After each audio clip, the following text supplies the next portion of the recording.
साथियों, हम भारतीयों के जीवन में तो रिश्तों का बहुत महत्व होता है।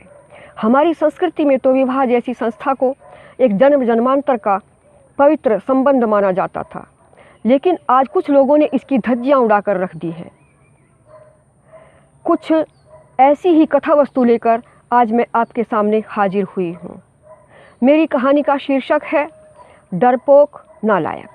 मास्टर महक सिंह का इकलौता लड़का श्रवण कुमार नाम ही नहीं, स्वभाव से भी ऐतिहासिक श्रवण कुमार का प्रतिरूप था। माता पिता का अनन्य सेवक और निष्ठता से आज्ञाकारी पुत्र था। व्यवहार में सभ्य, शालीन और अपना कार्य सिद्ध करने में समझदार।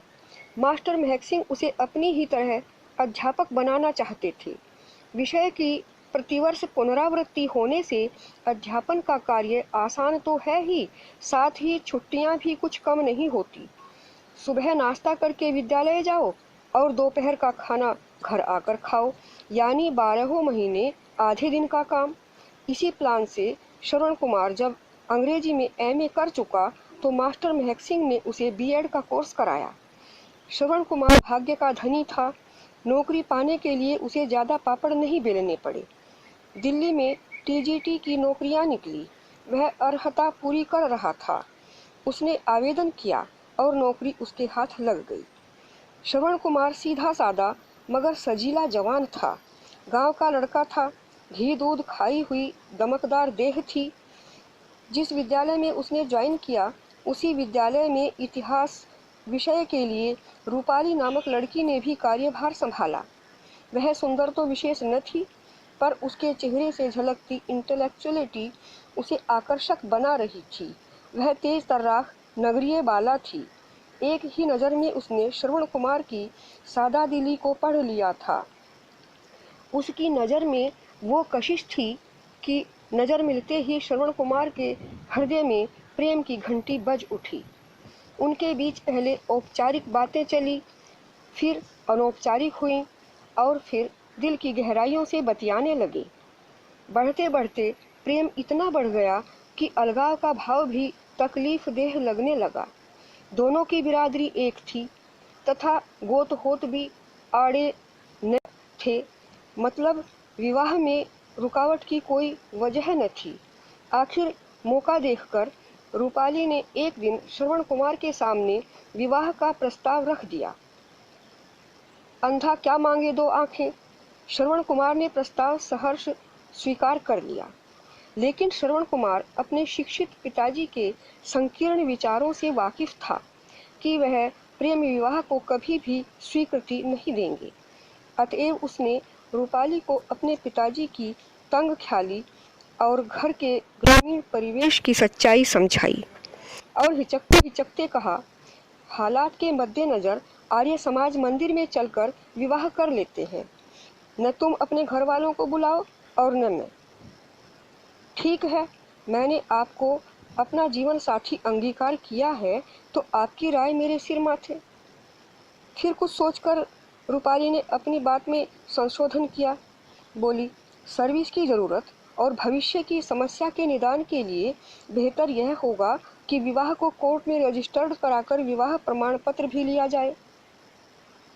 चूंकि रूपाली ने उसके विचार को मान्य किया था, इसलिए श्रवण कुमार को भी उसका विचार मानना पड़ा। दोनों ने अगले ही दिन आर्य समाज की सदस्यता ली और पाणी ग्रहण संस्कार से एक सूत्र में बंध गए।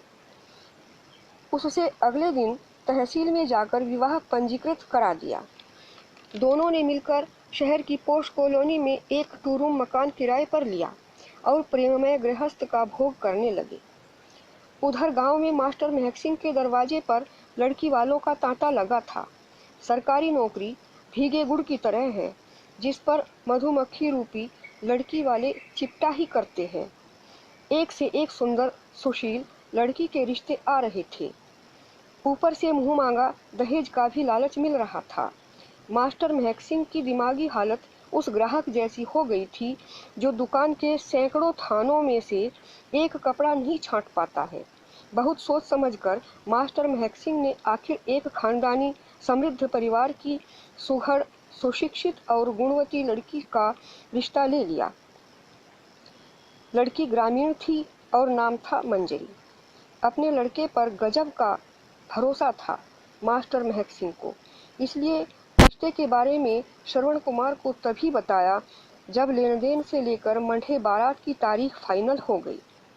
श्रवण कुमार के संस्कारों में पिताजी के सामने जुबान खोलने का साहस न था, अतएव उसने फोन पर पिताजी की विवाह कार्यक्रम तय करने की बात सुनी और हाँ जी के अलावा कुछ भी न कह सका। फोन रख देने के बाद वह बहुत बेचैन हो उठा।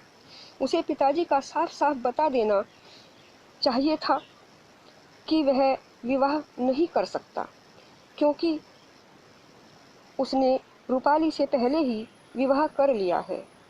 शायद यह सच्चाई जानने के बाद पिताजी की सहन शक्ति जवाब न दे जाए, क्रोध से आग बबूला हो जाएंगे, कहीं उनका दिल ही न बैठ जाए। कितने अरमानों से रिश्ता किया होगा उन्होंने, उनके ही नहीं माँ के अरमानों पर भी पानी फिर जाएगा। गांव में भी यह खबर जंगल की आग की मानिंद फैल जाएगी।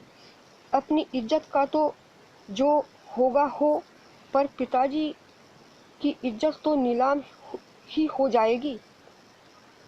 बेसाख्ता सा श्रवण कुमार कोई भी क्लास नहीं पढ़ा सका और एक खत्म न होने वाली बेकली से विद्यालय में इधर से उधर घूमता रहा। शाम का खाना खाने के बाद थकी हारी रूपाली तो करवट बदल कर सो गई थी, मगर उसकी बंद आंखों में नींद आने को तैयार नहीं थी। सच तो यह था कि वह किसी डरपोक आदमी की भांति अपने ही भीतर दुबक गया था। उसने रूपाली से पिताजी की बातें किसी भी कीमत पर शेयर नहीं की और यह गंभीर प्रकरण चोर की तरह छुपा लिया। उसने यह भी नहीं सोचा कि अंततः इसका परिणाम क्या निकलेगा। कहना यह है कि रूपाली के सामने पिताजी की बीमारी का बहाना बनाकर विद्यालय से 1.5 हफ्ते की अग्रिम छुट्टी लेकर श्रवण कुमार एक भीरू आज्ञाकारी पुत्र की मानिंद गांव आया। विवाह की तैयारियां पूरी हो चुकी थीं। रिश्तेदार चबूतरे पर बैठे हुक्का गुड़गुड़ा रहे थे। श्रवण कुमार को आया हुआ देखकर माँ दौड़ती हुई आई और बेटे को गले लगाकर आशीषों की झड़ी लगा दी। बोली, इतना लेट क्यों आया बेटे? कल मंठा है और परसों बारात जानी है, भूखा होगा, चल पहले कुछ खा पी ले। जबरदस्ती मुस्कराकर श्रवण कुमार ने माँ के पैर छुए, फिर वह बचकर एक तरफ चला गया। उसका दिल असलियत में बर्फ की तरह ठंडा हो गया था। रिश्तेदारी की लड़कियां उसकी तरफ आईं, जिनसे वह अक्सर मजाक किया करता था। आज उनके मजाक का जवाब केवल एक मरी सी मुस्कान से दे रहा था। कैसा अजीब चरित्र था उसका। अपने आचरण पर उसे स्वयं ही आश्चर्य हो रहा था। सारे रीति रिवाज निभाते हुए उसने पिताजी के द्वारा पसंद की गई लड़की से विवाह कर लिया और अपनी मनपसंद पत्नी रूपाली को न चाहते हुए भी धोखा दे दिया। मंजरी के रूप में एक नई रूप सी वधू घर में आई, अपना हृदय और हृदय का सारा प्रेम लेकर। सबके बहुत आग्रह और प्रयत्न के बावजूद भी श्रवण कुमार ने वधू से मुलाकात नहीं की। वह सबसे पिंड छुड़ाकर भाग रहा था और सोच रहा था कि यह अभागन वधू मंजरी क्या सोचेगी उसके बारे में। शायद नपुंसक।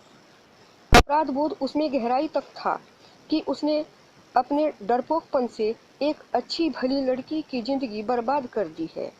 इसके साथ न्याय कैसे हो, यह सोचते हुए उसके मन में एक आसान सा ऐबदार विचार आया कि मंजरी सदा गांव में रहती रहेगी, उसे रूपाली के बारे में कुछ भी पता न चलेगा। रूपाली दिल्ली में रहेगी, उसे कभी भी गांव नहीं लाया जाएगा। इस प्रकार दोनों ही पत्नियों के साथ न्यायपूर्वक जीवन बिताया जा सकेगा। बहुत समय बीत जाने पर बात खुली भी तो संभलने के अलावा कोई चारा न होगा। जो होगा अच्छा ही होगा। विवाह की तमाम रस्में अदा कर मंजरी अपने पिहर चली गई और श्रवण कुमार दिल्ली लौट आया। रूपाली के सामने आते ही वह नज़र झुका लेता था और मन में कहता, काश इसे सच्चाई का पता न चले। परंतु सच्चाई की यही खासियत है कि वह लाख चाहने पर भी छुपती नहीं है और किसी न किसी दिन प्रकट हो ही जाती है। अभी कुछ ही दिन गुजरे थे कि श्रवण कुमार स्नान गृह में स्नान कर रहे थे। उनका मोबाइल रूपाली के बगल में रखा हुआ था। दूसरों का फोन सुनने की उसे आदत न थी, परंतु श्रवण कुमार कोई दूसरा नहीं बल्कि उसका प्रिय पति था। इस भाव से उसने मोबाइल अटेंड किया। उधर से आवाज आई कि क्या आप श्रवण की वाइफ मंजरी जी बोल रही हैं? रूपाली बातें करती रही और श्रवण कुमार की असलियत खुलती गई। उसने एक अध्यापिका की हैसियत से मंजरी के बारे में सब कुछ पूछ लिया था, उसके घर गांव का पता भी। उसने श्रवण कुमार के नहाकर आने से पहले यह भी तय कर लिया था कि उसे क्या करना है। रूपाली ने लापरवाही से श्रवण कुमार को सूचित किया, आपके मित्र का फोन आया था, पत्नी की कुशल क्षेम पूछ रहा था। श्रवण कुमार ने परेशानी से पूछा, क्या कहा तुमने? यही कि मैं उनकी कुलीग एक शिक्षिका बोल रही हूँ। उसने क्या जवाब दिया? उसने चुपचाप फोन रख दिया, शायद बाद में फिर करे। श्रवण कुमार ने राहत की सांस ली और कपड़े पहनने लगा। रूपाली विद्यालय जाने के लिए तैयार हुई, परंतु सिर दर्द का बहाना बनाकर श्रवण कुमार के हाथ छुट्टी के लिए प्रार्थना पत्र भिजवा दिया। जैसे ही श्रवण कुमार घर से निकले, वह भी घर से निकल पड़ी। फोन से उसने टैक्सी मंगाई और मंजरी के गांव के लिए चल पड़ी। रूपाली ने मंजरी के घर पहुंचकर सारे परिवार के सामने रख दिए आर्य समाज और न्यायालय में पंजीकृत विवाह के दोनों प्रमाण पत्र तथा वैवाहिक जीवन के साक्ष्य रूप कुछ फोटोग्राफ्स। सबकी आंखें फटी की फटी रह गईं। इतना बड़ा धोखा, इतनी बेइंसाफी। सभी के मनों में क्रोध और आक्रोश इतना था कि आनन फानन में कुटुंब के मोजीज लोग इकट्ठे कर लिए। तय हुआ कि अभी चलकर मास्टर महक सिंह के पास चला जाए और अगर आवश्यकता पड़ी तो कानूनी कार्रवाई की जाए। 2-3 कारें दरवाजे के सामने आ खड़ी हुईं, जिनमें बैठकर लोग निकल पड़े तथा रूपाली को भी उन्होंने अपने साथ ले लिया। मास्टर महक सिंह को जब विषय का ज्ञान हुआ तो उसका सिर शर्म से झुक गया। अपने लायक बेटे से उसे ऐसी भद्दी, बेहूदी, नालायकी की उम्मीद न थी। रूपाली ने फोन करके श्रवण कुमार को गांव में बुला लिया। अगले दिन गांव में पंचायत बैठी। पंचों के रूबरू दोनों पक्षों के लोग आमने सामने बैठे, जिनके चारों तरफ गांव वाले तमाशबीन की तरह मजमा लगाए खड़े थे। मंजरी पक्ष के लोग जितनी भी सख्त बेइज्जती की बातें कह सकते थे, उन्होंने बेबाक होकर कही। मास्टर महक सिंह और उनके रिश्तेदारों का मौन रहना ही उनकी नियति थी। गलती तो उन्हीं से हुई है। किसी भी पूरी होने योग्य शर्त पर वे इस समस्या से मुक्ति पाना चाहते थे। मनों की सारी बातें साफ हो चुकने के बाद फैसले की घड़ी आई। पंचों के विनम्र निवेदन पर मंजरी के पिताजी विवाह में किए गए खर्चे की वसूली मास्टर महक सिंह से करके इस केस पर मिट्टी फेंकने के लिए राजी हो गए।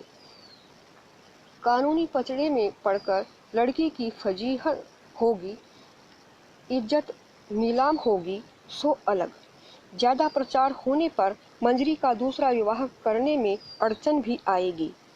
सरपंच ने मंजरी के पिताजी से पूछा, आपके जितने रुपए विवाह में खर्च हुए हैं बताइए। मास्टर महक सिंह एक एक पाई का हिसाब चुकता करके अपनी अज्ञानता और बेटे की ऐबदारी के लिए आपसे माफी मांग लेंगे। बिना समय खोए मंजरी के पिताजी ने कहा, देखिए, विवाह में खर्चे तो अनाप शनाप होते हैं, पर केस को रफा दफा करने की गरज से मोटा सा हिसाब लगा लिया है। आप हमें कुल 30 लाख रुपए दिला दीजिए। इतनी बड़ी रकम सुनकर मास्टर महक सिंह के पैरों तले की जमीन खिसक गई। उसने आपत्ति की, इतना रुपया तो बिल्कुल भी खर्च नहीं हुआ है, उतना ही मांगिए जितना वास्तव में खर्च हुआ है। इस पर मंजरी के पिताजी कुछ रोष में आ गए, बोले, खर्च मैंने किया है, मैं ही जानता हूँ। लड़की की जो बेइज्जती हुई, जो जिंदगी बर्बाद हुई उसका हर्जाना कौन देगा? ईमानदारी की बात करूं तो 40 लाख से कम नहीं लूँगा। मास्टर महक सिंह भी अपने आप को न रोक सके, खड़े होकर विरोध किया। अब आप बिल्कुल झूठ बोल रहे हैं। सब जानते हैं कि इतने रुपए न तो खर्च हुए हैं न मैं दे ही पाऊंगा। मंजरी के पिताजी ने भी खड़े होकर जरा जोश से जवाब दिया, ऐसा है जनाब, कान खोलकर सुन लो। यह फैसला तभी हो सकेगा जब मेरे हाथ में पूरे 50 लाख रुपए आ जाएंगे। मत भूलो कि आपने अपने लड़के का ऐब छुपाया और मेरी बेटी की जिंदगी खराब कर दी। पंचों का लिहाज करके जलालत का फैसला मान लिया, वरना हम फैसले के मूड में नहीं हैं। अदालत का दरवाजा खटखटाएंगे। छठी का दूध याद न दिला दिया तो मेरा भी नाम नहीं। पंचों ने समझा बुझाकर उनका क्रोध शांत किया तथा मास्टर महक सिंह को चुप रहने की सख्त हिदायत दी। गांव के वरिष्ठ लोगों ने मंजरी के पिताजी की खुशामद की और किसी तरह 30 लाख रुपए लेने के लिए सहमत कर लिया। उदास मन से मास्टर महक सिंह ने हर ज्यादती सही और 30 लाख रुपए देने के लिए हामी भरी।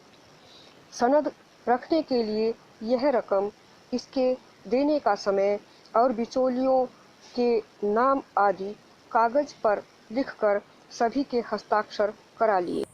साथियों, आज कुछ लोग अपनी कमजोरी और चालाकी की वजह से दोहरा चरित्र खेलते हुए भोली भाली सीधी सरल लड़कियों का जीवन इसी तरह से बर्बाद कर देते हैं। हम सभी को इसके विषय में सोचना होगा ताकि ऐसे झूठे संबंध जाल से कोई भी लड़की छली न जा सके। अगर आपको भी इसके लिए कुछ कहना है तो अवश्य कमेंट करें। अगर आपको मेरी यह कहानी पसंद आई हो तो इसे लाइक करें, शेयर करें और मेरे चैनल लाइफ द आर्ट को सब्सक्राइब अवश्य करें। धन्यवाद।